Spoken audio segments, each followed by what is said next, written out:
Hello and welcome to the Infinite Math Tutors math channel. First, we're going to be covering a pre-calc topic, and this is rational function. So for reference, let's use the rational function x squared minus 3x minus 4 over x squared minus 1. To find the zeros, you're going to factor the top. So that's going to give us x plus 1 times x minus 4. And so where those equal 0, so you set that equal to 0. So x plus 1 equals 0, x equals negative 1. And then x minus 4 equals 0, x equals 4. Those are our zeros. Now we are going to focus on vertical asymptotes.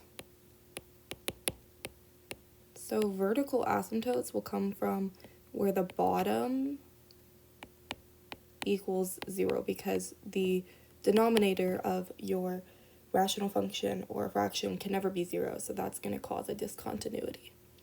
So x squared minus 1, that will factor to x plus 1 and x minus 1. So that will occur at x equals negative 1 and 1. Now we got to talk about wholes. And so as you might notice, there's an x plus 1 and an x plus 1 in the bottom. So there's one in the top and the bottom. So you can cancel those out, and when there's one in the top and the bottom, that's going to be your whole. So our whole will occur at x equals negative 1.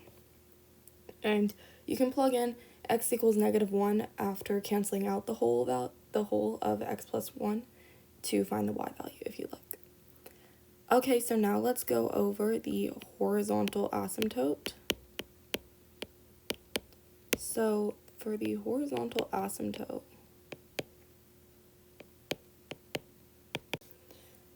okay, so you would figure out, is it bigger on the bottom, bigger on the top, or is it the same? And that refers to the degree of the bottom and the top. So if it's bigger on the bottom, your horizontal asymptote will be y equals 0.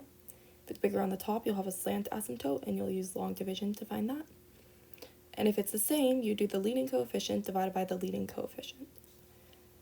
The leading coefficient in this example is going to be 1 for the top, because 1 times x squared, and then 1 for the bottom. So 1 over 1 equals 1. So the horizontal asymptote is y equals 1. And that is all. Thank you for watching.